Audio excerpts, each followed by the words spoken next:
Welcome again to the podcast, and today I'm going to be just talking about the topic of full frame sensors versus micro four thirds sensors.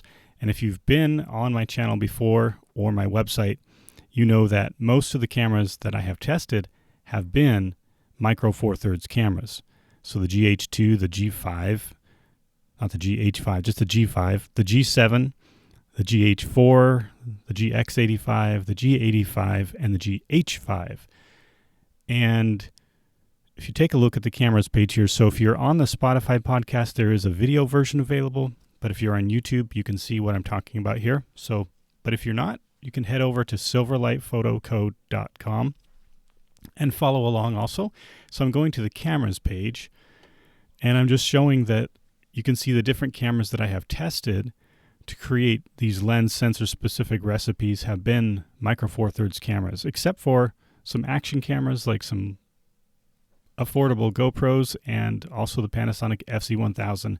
It's a bridge camera with a 1-inch sensor that is actually really, really good. And I've got custom settings for that you can look at here that are just really make that camera a powerhouse and turn it into a really good tool. But what I'm going to do is I'm going to go to, under the More section here of my website, go to the blog, and I'm going to go to a blog post that I have recently worked on. And thank you to Emily at Micro Four Nerds, and I'm sorry that gives away my bias towards micro four thirds cameras, but she said it was okay to use her video on the top of this article. It's a video that emphasizes that it's not just the camera body size, but the size of the lens. This is a big factor when choosing what sensor size to use. Now, the title of this article is bringing up the question of, should we use both full frame and micro four thirds or crop sensor cameras if you're on a budget? And so what I want to talk about here, and there's a question I'm asking, and the question is full frame even considered budget? Like affordable? Is full frame affordable? And if you click at the top here, there's a list. It'll take you down to a list that we're going to be reviewing of the only decent, and I say decent because I have a certain list of features that I'm looking for, full frame cameras under $1,000 US. So I've only got 1, 2, 3, 4, 5, 6. Actually, there's only 5 if you take off the Canon RP, and I'll say why in a second here. So this is the list. Just really quickly, if you're on the podcast for the audio version only, I'm just going to read through these top 5 or 6 cameras, full frame cameras that are on my list that are less than $1,000. So first of all, the Canon RP, but I'm going to say why I don't consider that a doable option. Second is the Nikon Z5 version 1. Not the version 2, which is really good. The version 2 is good, but it's more than $1,000. And then the Z6 version 1. And then the Panasonic S1 version 1. Kind of hard to find sometimes, but it is on my list because it has gone down in price. And then the Panasonic S5, not the version 2, unfortunately, but it's the version 1. So yes, these have problems with autofocus. The Panasonic S1 version 1 and S5 version 1, they are not phase detect. They are still contrast-based autofocus. And then the last one on the list that I could think of is the Sony A7R version 2.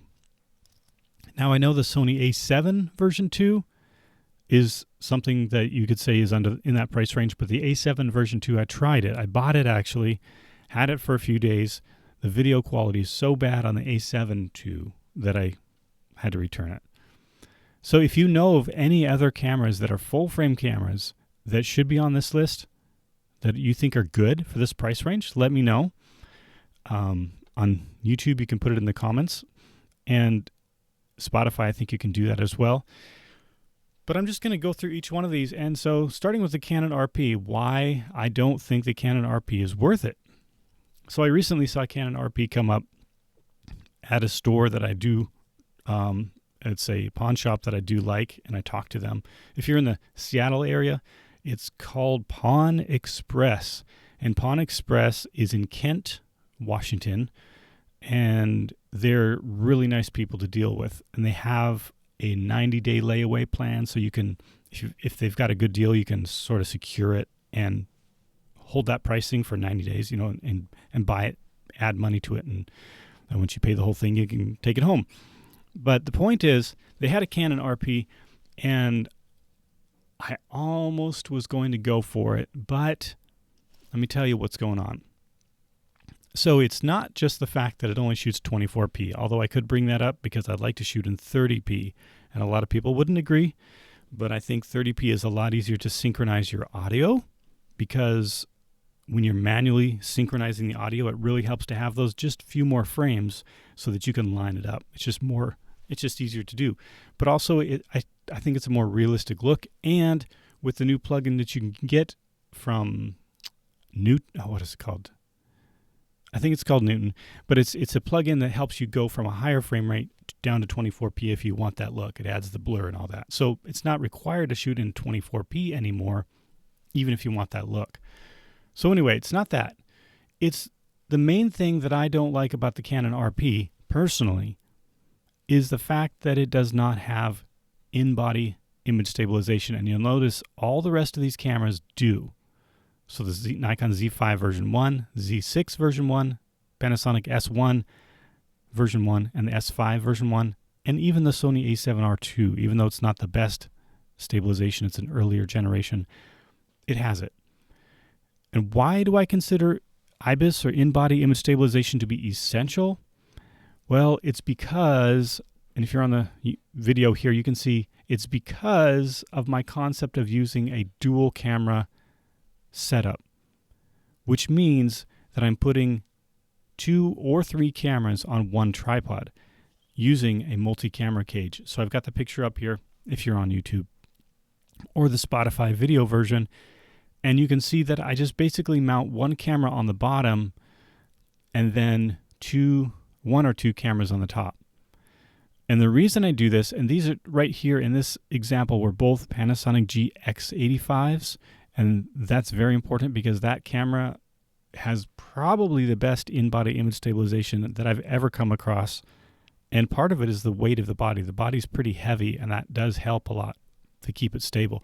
But you see the top camera here tends to have a little bit of a weakness at the mounting point, so that there's more shake on the top camera. And the bottom camera has a stronger base, and and that's closer to the actual tripod mount. So you can pretty much say that the bottom camera is not as critical to have in-body image stabilization.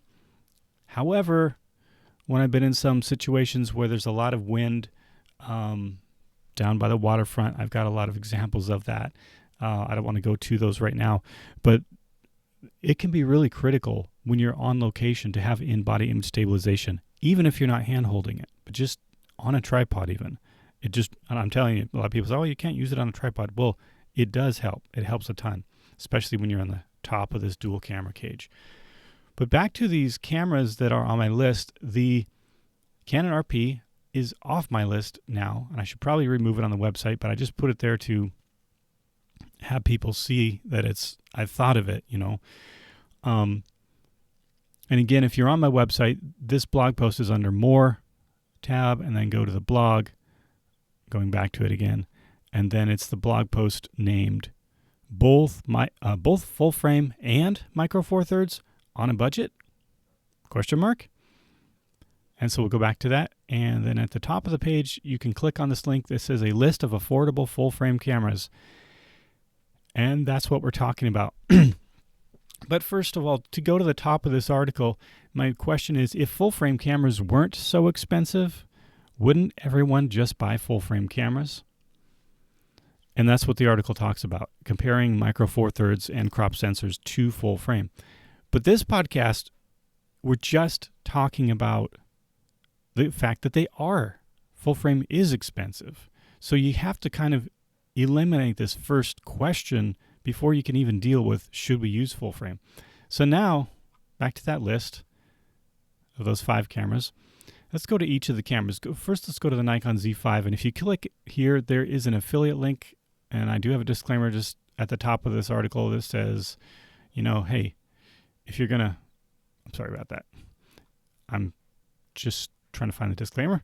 It's at the top of the article. If you don't know what an affiliate link is, it's basically a link that will give me a commission if you buy something from after clicking on that link within like 24, 48 hours. It depends on the source. Anyway, and it doesn't cost you anything more. But we're going to click on the Nikon Z5 to get an affiliate link here, and it takes us to eBay. So these listings are sorted. It looks like these are sorted by best match. We're going to sort by lowest price first. So for the Nikon Z5, now be careful. Nikon Z50s for some reason come up in this sort. So you don't want the Nikon Z50. That's a crop sensor with no in-body image stabilization. So let's click on a Nikon Z5 listing. Now this is an auction, so it's a little hard to get the accurate price, but there are 19 bids. It ends in 4 days, and it's already at $500. Let's go back. And let's just sort by buy it now listings. So clicking buy it now. And the first one is in Japan. So sometimes those are a little bit lower price-wise because they're shipping. And that does have a lens. But that's the Z50 again. Sorry, forget the Z50. I wish eBay would be more careful about including a 0 because model numbers are very specific. Anyway, Nikon Z5, here we go. In the United States, free delivery, so $622. And looks like it has an off-brand charger. So, okay, that's pretty good. $675 is another one with a price drop. And it says, it's got a Nikon charger. I can see that it's a Nikon style, the original charger. So let's click on that one. And look at 396 clicks. That's a really low shutter count. And inspecting this visually, it looks pretty good. Like there's, definitely not a lot of use. So that's $675 for one that's, it's really good condition. Really mint. I think that's pretty close to mint. Not much use. You can look at the bottom plate and you can see definitely has hardly been used at all. I mean, I don't even know if they put a tripod mount on there. I can see a little evidence. There's a little score right there of a circular tripod mount. I can see that. Like they mounted it once and took it off. Anyway, but the general concept is this is a good camera. As far as condition, is a good condition, and it's $675. So if you're talking about, so there's another one, 700 Z30, forget the Z30, we're just looking at the Z5, 730. So it can go up to 750, that's a Z50 again, so 720 is a Z5 again. So watch out for the Z50s, don't accidentally buy a Z50. But the point in general here is that the Nikon Z5, I put an average of $634. That's only because I've seen local versions for $550 at times. And the thing about the Nikon Z5, this is what I've observed anyway, is that for $700 with original accessories, that's nice. But what I've observed about the Nikon Z5, and let me just get it up here as a visual. What I've observed, distorted pictures. Think about this. If you have a Micro Four Thirds camera, okay, because I'm going to bring up one of the people's objections about the Nikon Z5 version 1.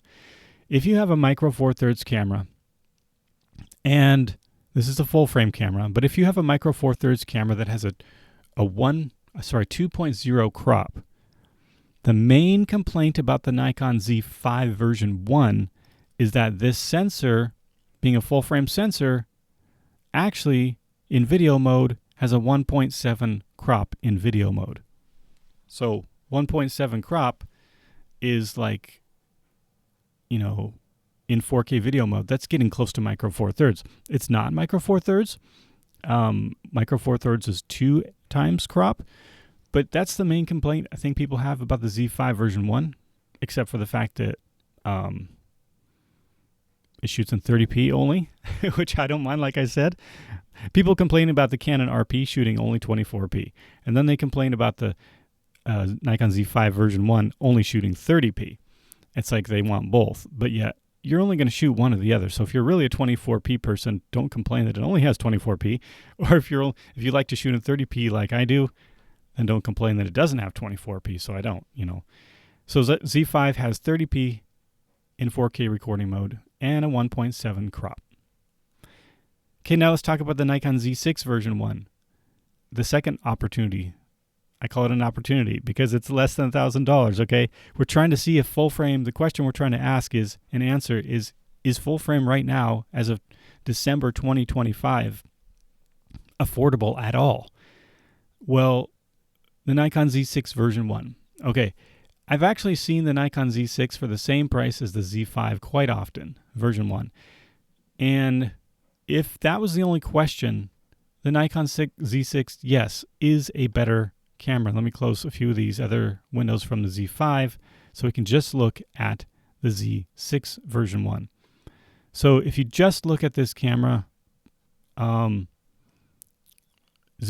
version 1, it has one major problem.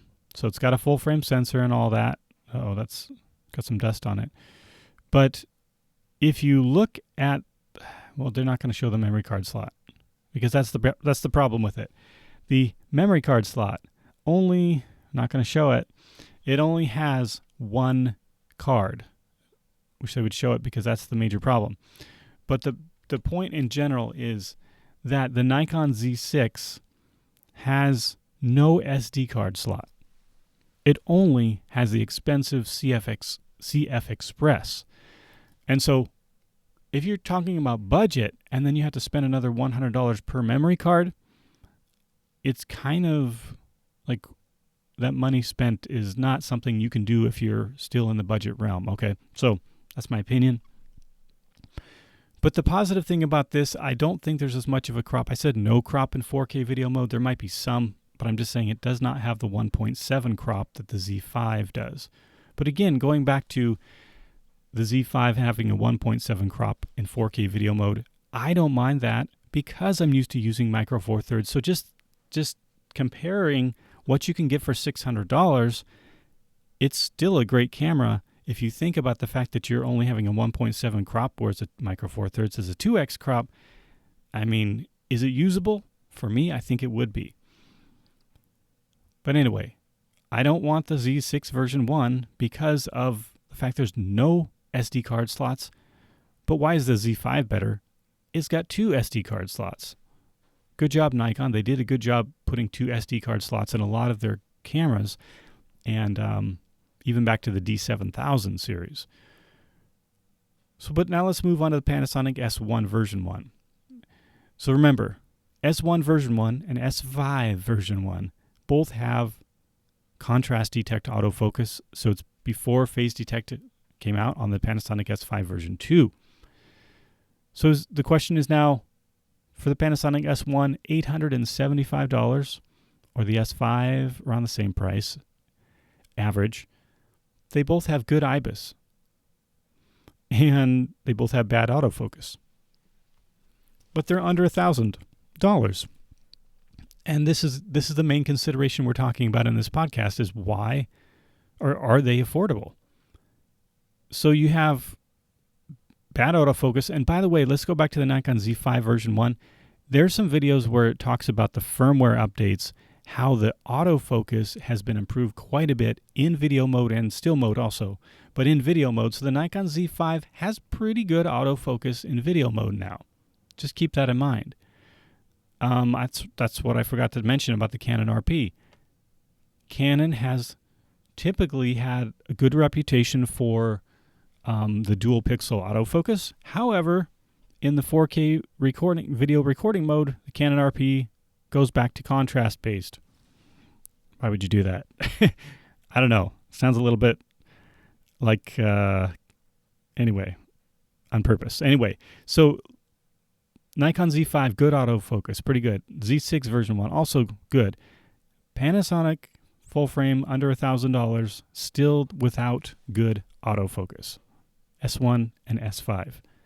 Now, I don't mind because I use most of the lenses I use. Like if you take a look at my lens lists of lenses that I've tested, I have a lot of Nikon lenses that are, let's look at the G85 because that's got more settings. The G85 on Nikon Realm, there's just a whole bunch of, older Nikon lenses that I use that I could easily adapt to the S5 or the S1 with an adapter. So the autofocus for me is not an issue, but I realize for a lot of people it is. So then you say, well, let's get a Sony. So skip down to the Sony. What can you get for less than $1,000 from Sony that's full frame? Nothing. I mean, yes, the A7R version 2. That's it. Now, that's a good camera, but there is one problem there. Everybody says that the 4K video is only good in the 1.5 crop sensor mode. Okay, again, I don't mind. I wouldn't mind that. I really like Super 35 as a format. In fact, that's what's been used, for Hollywood movies for a long time. And I would say a 50 millimeter lens with a 1.5 crop sensor just looks perfect. But a lot of people want full frame video. So you're not going to get full frame video out of this one, A7R2, or out of this one, the Nikon Z5 version 1. But thank you again for listening, and we'll have more information about full frame if I'm able to get a camera to test.